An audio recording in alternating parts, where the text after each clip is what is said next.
कहानी की शुरुआत में हम मॉरिस नाम के एक शातिर चोर को देखते हैं जिसे बैंक सिक्योरिटी केस में पुलिस में पकड़कर उम्र भर की कैद के लिए दुनिया की सबसे सिक्योर जेल अल्काट्राज में कैद करने के लिए ले जा रहे होते हैं। अल्काट्राज एक ऐसी जेल है जिसे समंदर के बीच एक छोटे से आइलैंड पर बनाया गया है, यानी अगर कोई कैदी जेल तोड़कर बाहर भी आता है तब भी वो भाग नहीं सकता क्योंकि आधे उसका रास्ता पानी रोक लेता है। इसीलिए इस जेल को दुनिया का सबसे सिक्योर जेल का दर्जा हासिल था। यहाँ सिर्फ दुनिया के टॉप क्रिमिनल्स को रखा जाता, लेकिन जल्द ही इस जेल का रुतबा मिट्टी में मिलने वाला था क्योंकि अब इस जेल में एंट्री हो चुकी थी फ्रैंक मॉरिस नाम के एक शातिर चोर की, जो पहले भी कई बार जेल तोड़कर भाग चुका है। लेकिन इस बार मॉरिस थोड़ा घबरा गया क्योंकि ये जेल बहुत ही ज्यादा सिक्योर थी, मगर मॉरिस को यहाँ अपनी पूरी जिंदगी बिल्कुल भी नहीं बितानी थी। वो जल्द से जल्द इस जेल से भागना चाहता था। जेल में एंटर होते ही मॉरिस भाग जाने का सोचने लगा। मॉरिस को सर से पांव तक फुल चेकिंग करके उसे एक सेल में लॉक किया जाता है। एक गार्ड आकर मॉरिस से कहता है, वेलकम टू अल्काट्राज, और यहाँ से होती है असली कहानी शुरू। तभी अचानक एक बेल बजती है और सभी सेल के गेट ऑटोमेटिकली खुल जाते हैं। अफसर कैदियों को बाहर बुलाते हैं। इस जेल का डिसिप्लिन भी बहुत सख्त है। कैदियों को साफ सफाई और अपने टाइम पर सेल में जाने के रूल्स को फॉलो करना होता है। सब एक जैसा यूनिफॉर्म पहनकर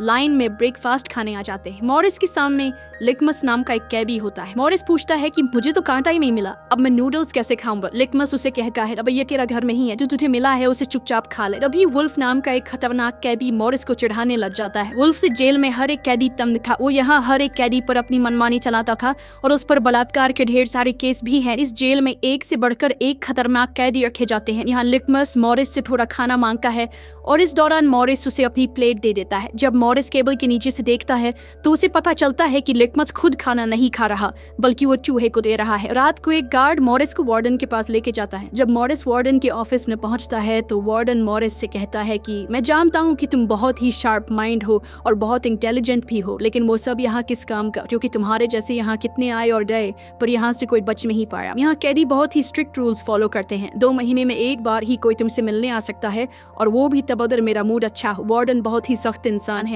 जो जरा सी गलती पर भी कैदियों को बहुत ही स्ट्रिक्ट पनिशमेंट देता है। वार्डन कहता है, यहाँ से भागने का सूचना भी हुआ, नहीं तो तुम्हारे टुकड़े टुकड़े कर दिए जाएंगे। जिस पर मॉरिस जवाब देता है, नहीं सर, आपके होते हुए यहाँ से कौन भागने का सोच सकता है। लेकिन असल में पहले दिन से ही मॉरिस के दिमाग में यहाँ से भागने की प्लानिंग शुरू हो चुकी थी। इस दौरान मॉरिस मौका देखते ही वार्डन का मेल कटर चुरा लेता है, जो वैसे तो बहुत ही छोटी सी चीज थी, पर मॉरिस को पता था कि अल्काट्राज जैसे जेल में इस छोटे से नेल कटर से भी बहुत बड़ा काम लिया जा सकता है। मॉरिस वापस सेल में आते ही इस मेल कटर को बाइबल में छुपा देता है। अगले दिन बाथरूम में वुल्फ फिर मॉरिस को परेशान करने लगता है और इस बार मॉरिस उसे छोड़ने वाला नहीं था। अब मॉरिस अपना असली रूप दिखाता है और उसे पकड़कर उसकी खूब धुलाई करता है। वुल्फ को पीटने के बाद अब मॉरिस का पूरे जेल में एक अलग रुतबा बन गया। हर कोई मॉरिस से डरने लगा। इसके बाद मॉरिस को लाइब्रेरी में काम दिया जाता है। वहाँ इंग्लिश नाम के एक आदमी से उसकी मुलाकात हो जाती है। वो इस जेल का सीनियर कैदी है। इंग्लिश को भी 2 आदमियों के कत्ल की वजह से उम्र भर की कैद सुनाई गई थी। उसने इस जेल में अपनी आधी जिंदगी गुजारी थी। वो इस जेल के चप्पे चप्पे से वाकिफ है। उसे जेल की हर बात की खबर रहती है। उससे यह भी पता होता है कि आज सुबह मॉरिस और वुल्फ की लड़ाई हुई थी। वो मॉरिस को कुछ किताबें देता है जिन्हें मॉरिस को हर एक कैदी के सेल में पहुंचाना होता है। अगले सीन में खुले जगह को दिखाते हैं जहां कैदी कोई न कोई गेम खेल रहे होते हैं। तभी वो डॉक नाम का एक आर्टिस्ट से मिलता है जो खुद की पेंटिंग बना रहा होता है। डॉक एकदम सीधा साधा और डिसेंट इंसान है जो कई सालों से यह सजा काट रहा है। उसे पेंटिंग करने का बहुत ही शौक था और अपना ज्यादातर वक्त वो पेंटिंग में ही लगाता। डॉक का कहना था कि अल्काट्राज जैसी जेल में कोई भी पागल हो सकता है और उसकी पेंटिंग की वजह से अब तक उसका दिमाग नॉर्मली चल रहा है। मॉरिस डॉग से पूछता है कि इस पेंटिंग में ये फूल क्यों बना के रखा हुआ है, तुम्हारी शर्ट में ऐसा तो कुछ नहीं। डॉग कहता है कि यह मेरी खुशी है जो सिर्फ पेंटिंग में है, मेरे मन में नहीं। उसके बाद मॉरिस जब अपने दाएं तरफ देखता है तो उसे ऊपर इंग्लिश दिखाई देता है। मॉरिस इंग्लिश की तरफ जाता है। जब मॉरिस उसके करीब जाता है तो उसके चेले मॉरिस को रोक देते हैं। तब इंग्लिश इशारा करता है कि अपना ही आदमी है, आने दो। मॉरिस उसके पास जाकर बैठ जाता है और तुरंत अपने दिल की बात छेड़ देता है। मॉरिस उससे कहता है कि यहाँ से बचने में आप मेरी मदद करेंगे। ये बात सुनकर इंग्लिश तो हंस पड़ता है। देखो बेटा, ये महज सिर्फ जेल नहीं है, ये हम सब की कब्र है। यहाँ से निकलना है तो पहले हमें मरना पड़ेगा, तब जाके हमारी डेड बॉडी यहाँ से कब्रिस्तान तक पहुँच पाएगी। चलो मान भी लो कि तुम इन बड़ी दीवारों पर चढ़ भी गए और उसके बाद खतरनाक फोर्सेस को क्रॉस भी कर लिया और किसी जादुई शक्ति से तुम यहाँ के सैकड़ों गार्ड से बचकर जेल से बाहर भी निकल जाओ, तब भी यहाँ से भाग नहीं पाओगे क्योंकि आगे तुम्हारा रास्ता समुंदर रोक लेगा। इसीलिए टाइम बर्बाद मत करो और चुपचाप सजा काट लो, कम से कम जिंदा तो बचे रहोगे। लेकिन मॉरिस अपने इरादे का पक्का था। वो हर हाल में इस जेल से भागना चाहता था। उस रात एक अफसर मॉरिस को बताता है कि तुम्हें कल से कारपेंट्री का काम दिया गया है, 1 घंटे का 50 सेंट्स दिहाड़ी भी जाएगी। मॉरिस फौरन इस काम के लिए राजी हुआ क्योंकि उसे लगा कि वहाँ उसे कोई ऐसा औजार मिल सकता है जिससे उसके भागने में काम आ सकता है। अगले दिन मॉरिस लिटमस से यहाँ से बचने का रास्ता पूछता है। लिटमस कहता है, अरे ये तो बहुत ही आसान है, हर सेल में एक एयर वेंट होता है, उसके जरिए तुम छत पर पहुंच सकते हो, वहाँ से शायद तुम बच पाओ। और मॉरिस की बातों पर मुस्कुराते हुए वहाँ से चला जाता है। तब डॉक मॉरिस को खबरदार कर देता है कि वुल्फ तुम्हारी तरफ आ रहा है। तभी वुल्फ मॉरिस पर चाकू से वार करने आता है। मॉरिस अपना कोट हाथ में लपेट कर उसके साथ लड़ने लग जाता है। इतने में एक गार्ड उसे रोकने आता है तो वुल्फ गार्ड पर भी चाकू से वार कर देता है। अब मामला बिगड़ जाता है और वॉच टावर का गार्ड शूट करने लगता है। तब जाकर मॉरिस और वुल्फ लड़ना बंद करते हैं। मॉरिस को पता नहीं था कि वॉच टावर पर भी एक गार्ड है। वो अब 80 करके इस जे की हर बात को नोटिस करने लग जाता है। मॉरिस और वुल्फ को गार्ड्स डी ब्लॉक में ले जाते हैं जहाँ रात भर कैदियों को अंधेरे में रखकर टॉर्चर किया जाता है। ये एक ऐसा सेल था जहाँ कोई भी कैदी नहीं जाना चाहता था। जाने से पहले वुल्फ मॉरिस को धमकाता है कि बेटा तेरी मौत तो मेरे हाथों होगी। उस रात मॉरिस को तरह तरह के टॉर्चर्स सहने पड़ जाते हैं जिससे उसकी हालत काफी खराब हो जाती है। 2 हफ्ते तक इस अंधेरे वाले सेल में रहने के बाद उसे वापस उसके सेल में लेके आते हैं जहां लिटमस अपने पालतू चूहे से मॉरिस को एक नोट भेजता है जिसमें लिखा होता है, वेलकम बैक मॉरिस। एक दिन चार्ली नाम का एक नया कैदी आता है जिसे मॉरिस के पास वाले सेल में रखा जाता है। मॉरिस और चार्ली में जल्दी दोस्ती हो जाती है। मॉरिस फिर उसे अपने दूसरे दोस्तों से भी मिलवाता है। उसी समय वार्डन बिना किसी को बताए हर एक कैदी के सेल को चेक करता है। जब वो डॉक के सेल में जाता है तो डॉक के सेल में उसके बनाए हुए कई पेंटिंग्स होते हैं। वार्डन हैरान रह जाता है कि दिन ब दिन उसकी पेंटिंग तो बढ़ती जा रही है। डॉक ने वार्डन की पेंटिंग भी बना के रखी होती है। उसे देखकर वार्डन मुस्कुराने लग जाता है, लेकिन पता नहीं क्यों अगले दिन वार्डन डॉक के सेल में बनाई गई सभी पेंटिंग्स को बाहर फेंकने का गार्ड्स को ऑर्डर देता है। वार्डन के इस फैसले ने डॉक को अंदर से पूरी तरह तोड़ दिया क्योंकि डॉक सिर्फ अपनी पेंटिंग के ही सहारे जिंदा था। वह अपनी हर एक बनाए हुए पेंटिंग से बहुत प्यार करता था क्योंकि यहाँ उसकी सिर्फ एक ही खुशी थी और वो भी उस बेचारे से छीन ले गई। मॉरिस उसे समझाता है कि कोई बात नहीं, वो सिर्फ पेंटिंग ही तो थी, तुम और भी बना सकते हो। लेकिन डॉग इस सदमे से बाहर नहीं आ पा रहा था। अगले दिन उसे देखकर मॉरिस गार्ड से कहता है कि प्लीज डॉग पर नजर रखिए, वो बहुत ही परेशान दिख रहा है, कहीं वो खुद को नुकसान न पहुंचा ले। फिर गार्ड मॉरिस को कहता है तुम अपने काम से काम रखो। डॉग को भी मॉरिस के साथ कारपेंटर का काम दिया जाता है। तभी डॉग छुपकर मॉरिस की जेब में कुछ रख देता है। उसके बाद वो एक गार्ड को बुलाता है और कारपेंटरी के लिए दी गई कुल्हाड़ी से अपनी 3 उंगलियां काट लेता है और कहता है कि जिन उंगलियों से मैं तेंक नहीं कर सकता उनकी मुझे जरूरत नहीं है। यह कहकर वो चिल्लाने लग जाता है। तब गार्ड उसे पकड़ कर ले जाते हैं। मॉरिस देखता है कि डॉग ने उसके कोट में वही फूल डाल दिया है जिससे उसने अपनी पेंटिंग बनाई थी। शायद वो मॉरिस को बताना चाहता है कि इन लोगों ने मेरी खुशी मुझसे छीन ली। मॉरिस डॉग की कटी हुई उंगलियां उठाकर एक डिब्बे में डालता है और गार्ड को देखकर कहता है कि जाओ अपने वार्डन को दे दो, वो इसे देखकर बहुत खुश होगा। अगले दिन मॉरिस अपने सेल में बैठा होता है। तभी वो देखता है कि एक कॉकरोच पेयर वेंट के अंदर जा रहा है जिससे उसे अंदाजा हो जाता है कि यहाँ से बाहर जाने का कोई रास्ता जरूर होगा। इतने में इंग्लिश आकर बताता है कि डॉग में खुद की उंगलियां इसलिए काटी क्योंकि उसे पेंटिंग करने की परमिशन रद्द कर दी गई थी, इसीलिए उसने तंग होकर अपनी उंगलियां काट ली। यह जानकर मॉरिस को बहुत गुस्सा आता है। अगले दिन डाइनिंग हॉल में वार्डन मॉरिस से पूछता है कि तुम इस डॉग को इतना सपोर्ट क्यों कर रहे हो। वह कहता है ऐसा कुछ नहीं है। ये कहकर मॉरिस वापस टेबल पर जाकर बैठ जाता है। वहाँ उसकी मुलाकात 2 भाइयों जॉन और क्लैरेंस से होती है, पर मॉरिस उनसे ऐसी बात करता है जैसे वह उन्हें पहले से जानता हो। जॉन और क्लैरेंस दरअसल ये दोनों किसी और जेल में मॉरिस के गैंग में थे। जॉन को अब जेल से भागने का काम आसान लगने लगा क्योंकि ये दोनों भाई मॉरिस की तरह शार्प माइंड थे और अब ये तीनों जेल से भागने की प्लानिंग करने लगे। दोपहर को चार्ली की गर्लफ्रेंड उससे मिलने आती है। दूसरी तरफ इंग्लिश की बेटी उससे मिलने आई होती है। इंग्लिश अपनी बेटी को देखते ही उसकी आंखों में आंसू आ जाते हैं क्योंकि उसकी बेटी उसकी गैर मौजूदगी में काफी बड़ी हो चुकी थी और इंग्लिश को अपनी बेटी का बचपन न देख पाने का बहुत अफसोस था। दूसरी तरफ चार्ली को उसकी वाइफ बताती है कि तुम्हारी माँ बहुत बीमार है और डॉक्टर कहते हैं कि वह 1-2 महीनों से ज्यादा नहीं बच पाएंगे। ये बात सुनकर अब चार्ली भी अल्काट्राज से भागने का सोचने लगता है और इतने में गार्ड आकर कहता है कि बात करने का समय खत्म हो चुका है। अब चार्ली बहुत परेशान होता है। वह उस रात मॉरिस से कहता है कि अगर तुम यहाँ से भागने का प्लान बनाओ तो मुझे भी शामिल कर लेना। अगले दिन मॉरिस, चार्ली, जॉन और क्लैरेंस की मीटिंग होती है। तब मॉरिस उन्हें बताता है कि हर सेल का एयर वेंट ऊपर छत पर खुलता है और दूसरी बात ये कि ये जगह खारे पानी से भरे समुद्र के बीच है जिसकी वजह से दीवारें कमजोर हो गई हैं। मेरे पास एक मेरी कटर है और मैंने खुदाई पहले से शुरू भी कर दी है। अगर मैं थोड़ा थोड़ा करके खोदूं और एक छोटा सा टनल बनाकर छत पर पहुंच जाऊं तो इस जगह की जांच करने के बाद पता चल जाएगा कि यहाँ से कैसे भागा जा सकता है। जॉन पूछता है कि रात को अदर गार्ड्स को पता चल गया कि तुम अपने सेल में नहीं हो तो उन्हें शक नहीं होगा क्या? तभी कैरेंस बताता है कि इस मसले का हल मेरे पास है। वो कहता है कि यहाँ मेरे पहचान का एक बार्बर है जो कैदियों के बाल काटता है। वह हमें बाल सप्लाई कर सकता है और उसे यूज करके हम एक डमी हेड बनाकर उसे बेड पर लेटा देंगे, जिसके बाद अगर हम दीवार की सुरंग से निकलकर ऊपर छत पर भी होंगे तब गार्ड्स को शक नहीं होगा, क्योंकि हमारे सेल के बैग पर नकली से रखे होंगे। पर बात अभी भी वहीं अटकी हुई थी। जेल से तो निकल जाएंगे, लेकिन समुद्र का पानी कैसे पार करेंगे? मॉरिस जॉन से कहता है, देखो इसमें मुझे तुम्हारी मदद की जरूरत पड़ेगी। तुम तो क्लोजिंग डिपार्टमेंट में काम करते हो, वहाँ तुम्हें उन पुलिस अफसरों के लिए बनाए गए रेनकोट्स मिल जाएंगे, तो तुम कुछ रेनकोट्स चुरा कर मुझे दे देना। हम उससे एक ट्यूब बोट और लाइफ जैकेट बनाकर समुद्र को पार कर सकते हैं। यहाँ चार्ली कहता है, भाई मुझे भी कोई काम दो, मैं भी तुम लोगों की मदद करना चाहता हूँ। मॉरिस चार्ली से कहता है कि जब मैं वेंटिलेशन की जाली खोदूं तो तुम पहरा देना ताकि कोई गार्ड हमें देख न ले, और जब तुम खोदोगे तब मैं पहरा दूंगा। मॉरिस का प्लान सभी को पसंद आता है और उसी रात में काम शुरू कर देते हैं, लेकिन दीवार खोदने के लिए मेल कटर बहुत छोटा था, जिसे चलाने में मॉरिस को बहुत जोर लगाना पड़ता और मॉरिस को दीवार खोदने में काफी मुश्किल हो रही थी। उसके हाथ में कहीं छोटे भी आए, लेकिन वो धीरे धीरे उस होल को खोदने लगता है। अगले दिन वो खाने के टेबल पर अपने दोस्तों से कहता है कि मुझे खुदाई के लिए एक बड़े औजार की जरूरत है, मेल कटर से दीवार खोदना बहुत मुश्किल हो रहा है। तभी मॉरिस ने अपने हाथ में चम्मच को देखते हुए उसके दिमाग में एक आइडिया आया। वो जानबूझकर चम्मच को अपने जूते पर घिसकर उसे गंदा कर देता है। उसके बाद मॉरिस ने गार्ड को बुलाया और कहा कि ये चम्मच गंदा है, मुझे दूसरा चम्मच दो। बाकी लोगों ने भी गार्ड से उनका चम्मच बदलने की रिक्वेस्ट की। गार्ड को इसने कोई गड़बड़ नहीं लगी और उसने फौरन चम्मच बदलने की इजाजत दे दी, जिसके बाद वह सीधा टेबल की तरफ बढ़ता है जहाँ एक और सिक्योरिटी गार्ड सीट पर बैठा होता है। पर जैसे ही वह टेबल पर रखे हुए चम्मच बदलने लगता है तो जॉन ने वहाँ मौजूद गार्ड को बातों में उलझा लिया, जिसका फायदा उठाते हुए मॉरिस ने एक के बजाय 2 चम्मच उठा ली और एक को जेब में छुपा कर रख दिया, जिसके बाद वह सीधा अपने सेल में चला जाता है।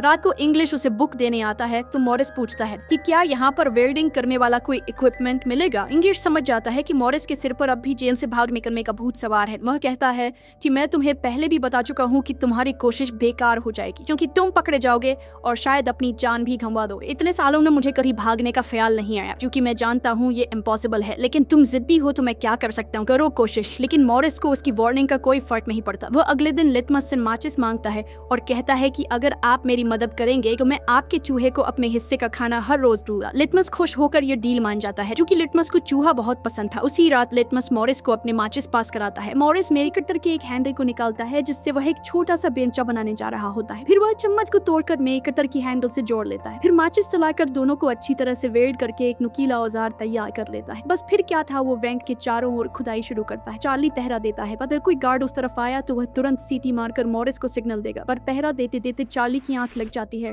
और तभी वहाँ पर एक गार्ड आता है। पर खुशकिस्मती से एन वक्त पर इंग्लिश ने बीच में आकर उस गार्ड का ध्यान भटकाया और दूसरी तरफ इंग्लिश की बातचीत सुनते हुए चार्ली की भी आंख खुल गई, लेकिन टेंशन में वह सीटी भी नहीं मार पाता, जिसके बाद वह कोई चीज गिरा देता है तो मॉरिस उसका इशारा समझकर वेंट को कवर करके बेड पर लेट जाता है। गार्ड पूछता है कि यहाँ कुछ जलने की स्मेल आ रही है। मॉरिस कहता है, सर आपके रहते मजान है कि कोई स्मोक करेगा, मुझे तो कोई बू नहीं आ रही है। उस गार्ड को भी ठंडक पहुंचती कि चलो कोई तो मेरी कदर करता है। उसके जाते ही मॉरिस वेंट के चारों ओर कंक्रीट निकाल देता है, लेकिन वो देखता है कि वेंटिलेशन जाली के साथ पेच भी घुसे गए हैं, जिसे काटने के लिए कुछ शार्प औजार लगेगा। इस दौरान मॉरिस को जब भी बाहर जाने का मौका मिलता तब वह ग्रिल से निकली हुई सीमेंट को चुपचाप बाहर गिरा देता। अगले दिन कारपेंटर का काम करते हुए वह एक मेटल उठा लेता है जो चाकू की तरह शार्प है, लेकिन चार्ली उसे कहता है कि मेटल डिटेक्टर से बचकर उन्हें इसे बाहर कैसे लेके जाओगे। मॉरिस बहुत ही कॉन्फिडेंस से कहता है कि वो सब मैं देख लूंगा। जब मॉरिस बाहर जाता है तो दरवाजे पर मेटल डिटेक्टर बजने लगता है। दरअसल मॉरिस मेटल को हाथ में उठा लाया था। गार्ड पूछता है कि ये क्यों लेके जा रहे हो। मॉरिस कहता है, सर वो मैंने सोचा कि कपड़े टांगने के लिए इसे यूज करूंगा। गार्ड कहता है, ज्यादा होशियार मत बनो और वो मुझे दे दो। ये कहकर गार्ड वो मेटल उससे ले लेता है और मॉरिस को पूरी तरह चेक करके जाने देता है, लेकिन अपना हीरो तो हीरो है। दरअसल उसने 2 मेटल चुराए थे, एक हाथ में लाया था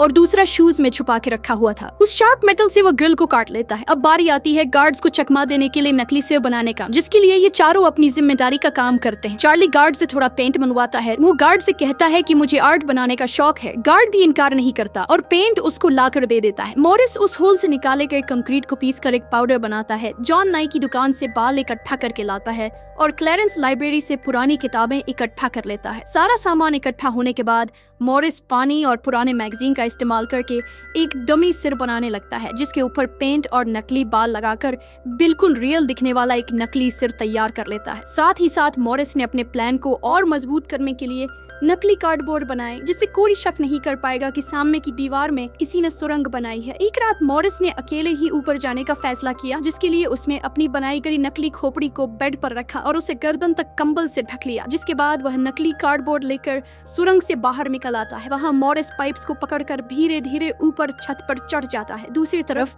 चार्ली बाहर पहरा दे रहा होता है। छत पर पहुंचने के बाद मॉरिस देखता है कि वहाँ ऊपर एक लोहे का ग्रिल है जिस तक कूद कर भी नहीं पहुंच पाता। इसी बीच एक गार्ड आता है और चार्ली से पूछता है कि इतनी देर रात तक तुम पेंट क्यों कर रहे हो और तुम्हारा दोस्त मॉरिस आज इतनी जल्दी क्यों सो गया। चार्ली कहता है कि जी सर, आज मॉरिस कारपेंटरी का काम करते हुए थक गया था, इसलिए वह जल्दी सो गया। तभी अचानक गार्ड के हाथ से उसकी लाठी नीचे गिर जाती है। उसे उठाते हुए वो देखता है कि मॉरिस के बाल बहुत अजीब दिख रहे हैं। अब चार्ली डर के मारे कांपने लगता है कि आज तो काम से गए। गार्ड मॉरिस के सेल के अंदर हाथ घुसाकर उसके बाल टच करता है तो मॉरिस पूछता है, क्या हुआ सर, मेरे बाल इतने खूबसूरत है क्या। लकीली एन वक्त पर मॉरिस नीचे आकर वहाँ लेट गया था। अगले दिन मॉरिस अपने साथियों को बताता है कि छत पर एक रास्ता है, लेकिन उसे एक ग्रिल से बांध के रखा हुआ है और वह ग्रिल बहुत ऊंचाई पर है। मुझे एक और साथी की मदद चाहिए। तब जॉन कहता है कि मैंने अपना वेंट पूरी तरह खोद दिया है, आज रात मैं भी वहाँ पहुँच जाऊंगा। दोनों मिलकर ग्रिल को खोलेंगे। उसी रात मॉरिस और जॉन अपने वेंट्स के जरिए छत पर पहुंच जाते हैं। जॉन मॉरिस को उठाता है और मॉरिस ग्रिल को पकड़ लेता है। जॉन देखता है कि यह लोहे का ग्रिल बहुत ही मजबूत है और उसे पूरी तरह से वेल्ड किया गया है। उसे निकालने का एक ही रास्ता है और वह है इसे ड्रिल मशीन से काटना। अगले दिन म्यूजिक क्लास में सभी अपनी अपनी मर्जी का इंस्ट्रूमेंट बजा रहे होते हैं। अभी मॉरिस की नजर वहां रखे एक छोटे से पंखे पर पड़ती है, जिसे देखकर मॉरिस को लगता है कि वह इस पर काम करके एक ड्रिल मशीन बना सकता है, जिसके लिए वह चार्ली से कहता है कि तुम किसी तरह करके इस पंखे को यहाँ से छुपा लो। चार्ली बड़ी आसानी से इस छोटे से पंखे को अपने इंस्ट्रूमेंट बॉक्स में छुपा कर रख देता है। जब चार्ली बाहर आता है तो गार्ड्स उसके इंस्ट्रूमेंट बॉक्स को चेक भी करते हैं, लेकिन उन्हें पंखा नहीं नजर आता और चार्ली को जाने दिया जाता है। वह पंखा जैसे ही मॉरिस के हाथ लगता है तो मॉरिस उस पर काम करना शुरू कर देता है और कई घंटों बाद मॉरिस उस पंखे से एक ड्रिल मशीन तैयार कर लेता है। उस रात मॉरिस और चार्ली छत पर चढ़कर उस लोहे की रोड को ड्रिल मशीन से काटने लग जाते हैं। ड्रिल मशीन की आवाज काफी तेज थी, जो कि ड्रिल की आवाज को सुनकर गार्ड्स ऊपर आने लगते हैं, लेकिन तब तक मॉरिस ग्रिल का एक रोड काट देता है और ड्रिलिंग की आवाज बंद हो जाती है। ड्रिल की आवाज बंद होने के बाद गार्ड उसे नजरअंदाज करके वापस चला जाता है। अब इन चारों ने भागने के लिए अपने सभी रास्ते खोल दिए थे, जिसके बाद वह मंगलवार की रात को दुनिया की सबसे सिक्योर जेल अल्काट्राज से भागने वाले थे, जिससे आज तक कोई भी नहीं भाग पाया था। अगले दिन फिर उनकी मीटिंग होती है और वह भी मूवी हॉल में, जहां सब मूवी देख रहे होते हैं। मूवी की आवाज के बीच मॉरिस जॉन और क्लैरेंस से पूछता है कि क्या तुम्हारा वेंट तैयार हुआ है और उन रेनकोट्स का क्या हुआ जिससे हम ट्यूब बोट्स और लाइफ जैकेट्स बनाने वाले थे। वो बताते हैं कि सब तैयार है, हमारा डमी से भी एकदम रेडी है, बस बच निकलने की देरी है। अगली सुबह नाश्ते के दौरान मॉरिस ने डॉग की दिए हुए फूल को टेबल पर रखा। वार्डन ने जब इस फूल को देखा तो वार्डन उनकी टेबल पर आकर वहाँ रखे हुए फूल को मसल देता है। ये देखकर लिटमस को बहुत गुस्सा आता है, क्योंकि ये फूल डॉग का फेवरेट था और डॉग मर चुका था। लिटमस तो गुस्से में उस पर हमला करता है कि एक तो तुमने डॉग को मार दिया और दूसरी तरफ तुम उसकी दी गई एक छोटी सी निशानी को भी नहीं छोड़ रहे हो। लेकिन जैसे ही वह वार्डन पर हमला करता है, उसे अचानक हार्ट अटैक आ जाता है और वह नीचे गिर पड़ता है। मॉरिस को वार्डन पर बहुत गुस्सा आता है और चारों उसी रात बच निकलने का फैसला करते हैं। मॉरिस आधी रात का इंतजार कर रहा होता है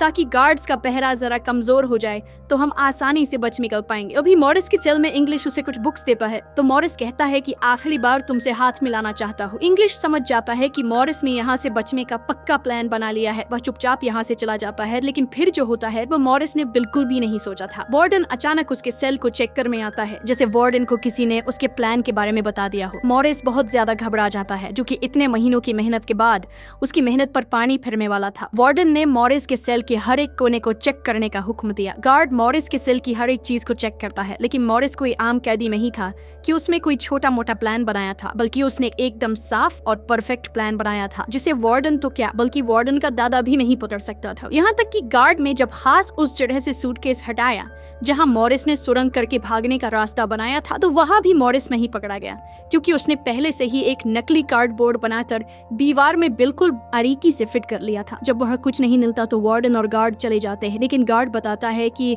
मॉरिस और चार्ली रात भर बातें करते रहते हैं, मुझे तो दाल में कुछ काला लग रहा है। वार्डन कहता है ठीक है, कल तुम मॉरिस का सेल चेंज कर दो, जिससे वो दोनों ना साथ रहेंगे और नहीं बात कर पाएंगे। अगले दिन ब्रेकफास्ट के टाइम पर वुल्फ मॉरिस को फिर धमकाता है और मॉरिस से कहता है कि आज रात तुम्हारी आखिरी रात होगी। मॉरिस अपने साथियों से कहता है कि यह गधा ठीक कह रहा है, आज रात यहाँ मेरी आखिरी रात ही होगी। लेकिन दोपहर को ही वुल्फ मॉरिस पर चाकू से वार करने जाता है। तभी इंग्लिश बीच में आकर वुल्फ को पकड़ लेता है। दरअसल इंग्लिश भी मॉरिस की मदद करना चाहता है, वह कामयाब हो या ना हो, लेकिन इंग्लिश मॉरिस के काम में मदद करना चाहता है। उस रात मॉरिस, जॉन, क्लैरेंस और चार्ली ने अपने अपने बैंक के रास्ते से निकलकर ऊपर छत पर मिलने का फैसला किया। यहाँ तो चार्ली अपने साथियों के साथ भागने के लिए राजी हो जाता है, लेकिन फिर जैसे ही वह सेल में पहुंचता है तो उसे घबराहट होने लगती है। सेल में अकेला बैठकर उसने प्लान में शामिल न होने का फैसला किया और उसके बाकी 3 साथी अपने अपने बैंक के रास्ते से निकलकर ऊपर छत तक पहुंच जाते हैं। वह तीनों काफी देर तक चार्ली का इंतजार करते हैं, लेकिन काफी टाइम गुजरने के बाद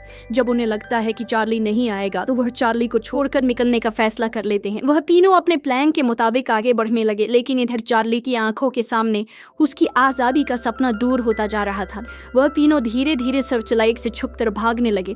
इस तरह से वह छुप छुप कर बिल्डिंग के एंड पर पहुंच जाते हैं। तभी सेल में बैठे चार्ली के दिल में जोश आता है और वह भी भागने का इरादा कर लेता है। वह अपने वेंट के रास्ते से निकलकर ऊपर छत तक पहुंच जाता है, लेकिन अब बहुत देर हो चुकी थी क्योंकि वह अकेला वहां ऊपर के उस दरवाजे तक नहीं पहुंच पा रहा था। यानी उसने अपनी आजादी का मौका डर की वजह से गंवा दिया। दूसरी तरफ वह तीनों छत पर पाइप से लटक कर नीचे जमीन पर आ जाते हैं और टावर में बैठे सिक्योरिटी गार्ड की नजरों से बचते हुए जेल की आखिरी दीवार तक पहुंच जाते हैं। और फिर वह तीनों बारी बारी उस फेंस की दीवार पर चढ़कर जेल से बाहर निकल आते हैं। अब वह तीनों तेजी से दौड़ते हुए समंदर के किनारे आ गए। फिर वह तीनों रेनकोट को निकालकर उसमें मुंह के जरिए हवा भरने लग जाते हैं। मुंह से भरने में उन्हें काफी टाइम लग रहा था, लेकिन इसके अलावा उनके पास कोई दूसरा रास्ता नहीं था। इसीलिए वह तीनों अपनी पूरी जान लगाकर जैसे तैसे करके रेनकोट से बने ट्यूब बोट को आखिरकार फुला देते हैं और बोट को पानी में डाल देते हैं। इस तरह से यह तीनों एल्काट्राज के रुतबे को मिट्टी में मिलाते हुए भाग जाते हैं। अगली सुबह एक गार्ड हर सेल को चेक कर रहा होता है। शुरुआत में गार्ड को सब कुछ नॉर्मल दिखाई देता है,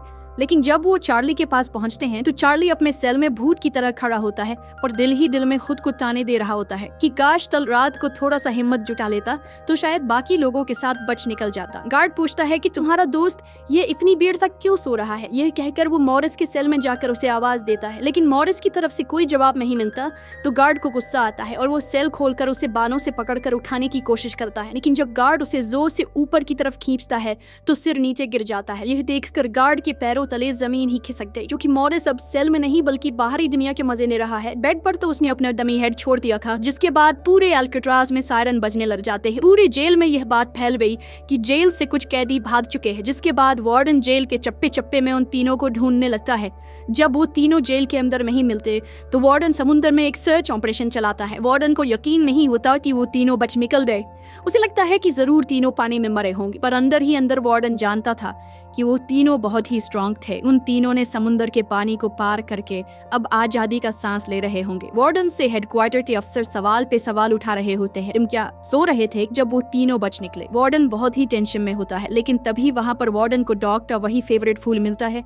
इसका मतलब ये था कि मॉरिस वार्डन से डॉग का बदला भी लेना चाहता था। अब सर्च टीम का हेड आकर बताता है कि सर हर तरफ सर्च हो चुका है, लेकिन उनकी बॉडीज में ही मिली। अब वार्डन अपनी नौकरी और खुद की इमेज बचाने के लिए उसे कहता है कि जैसा मैं कहता हूँ वैसे रिपोर्ट लिखो कि उन तीनों ने बचने की कोशिश की, लेकिन वो तीनों पानी में डूब कर मर गए। लेकिन वार्डन की इस बात पर किसी को भी भरोसा नहीं हुआ, जिसके बाद मॉरिस अल्काट्राज जेल तोड़ने से पूरी दुनिया में जीनियस के नाम से मशहूर हुआ। इस घटना के 1 साल के बाद अल्काट्राज जेल को बंद कर दिया गया, क्योंकि अब इसकी कोई गारंटी नहीं थी कि यहाँ से कोई बच नहीं सकता। इस तरह से सच्ची कहानी पर बनाई गई ये फिल्म खत्म हो जाती है। अगर वीडियो आपको अच्छी लगी हो तो हमारे चैनल को सब्सक्राइब और वीडियो को लाइक